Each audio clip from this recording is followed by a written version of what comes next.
Assalamualaikum warahmatullahi wabarakatuh. Nama saya Dita Sadia Nurhasana, NIM 2314401012, Prodi D3 Keperawatan Universitas Abdurrahman. Di sini saya akan melaksanakan tugas yang diberikan oleh Ibu Nurse Putri Wulandini, MKes MSCAP, matkul keperawatan anak yang berjudul terapi bermain air, mengisi dan menuang. Nah, sebelumnya saya jelaskan apa itu terapi bermain. Terapi bermain adalah pendekatan terapeutik yang menggunakan permainan untuk membantu anak mengembangkan keterampilan, mengatasi masalah emosional, atau mencapai tujuan terapi tertentu. Nah, mengapa bermain air? Bermain air memberikan stimulasi sensorik, melatih motorik halus, kemudian meningkatkan kemampuan kognitif anak. Nah, definisi terapi bermain air adalah kegiatan yang dirancang untuk melibatkan anak dalam eksplorasi air, menggunakan alat seperti gelas, ember, botol, atau sendok untuk mengisi, menuang, dan memindahkan air. Kemudian fokus pada aspek stimulasi sensorik, kemudian pengembangan keterampilan motorik halus.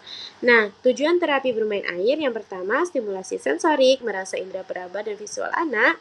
Pengembangan motorik halus, melatih koordinasi tangan dan mata, penguatan konsentrasi, meningkatkan kemampuan fokus saat memindahkan air, kemudian relaksasi, memberikan efek menenangkan melalui interaksi air, kemudian keterampilan sosial, mendorong kerjasama jika dilakukan bersama temannya.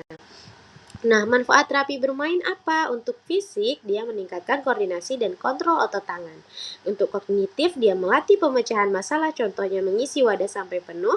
Untuk emosional, membantu anak mengekspresikan emosi dengan cara yang menyenangkan. Untuk sosial, mengajarkan berbagi alat atau bekerja sama dalam permainan. Nah, untuk peralatan yang digunakan, bisa menggunakan ember kecil, gelas plastik atau botol bekas, sendok atau gayung kecil, wadah transparan untuk mengamati volume air, pewarna makanan untuk menambah. Kemudian kita masuk ke prosedur pelaksanaan. Nah, yang pertama kita persiapkan alat dan tempat. Siapkan area bermain yang aman, kemudian mudah dibersihkan, seperti di luar ruangan atau di atas alas plastik. Kemudian kita instruksi awal, jelaskan kepada anak tentang permainan yang akan dilakukan dan berikan demonstrasi sederhana. Kemudian kita dalam pelaksanaan aktivitas, kita ajak anak mencoba mengisi dan menuang air dari satu wadah ke wadah yang lain, dan dorong anak untuk mencoba alat yang berbeda seperti gelas, sendok, dan lain-lain. Pengamatan, perhatikan respon anak, apakah dia antusias, apakah dia fokus, apakah bahkan dia merasa kesulitan. Kemudian kita evaluasi, diskusi pengalaman bermain dengan anak, dan pastikan anak merasa puas dan senang. Gimana bermainnya tadi? Puas kan, Dek? Apakah merasa senang? Begitu.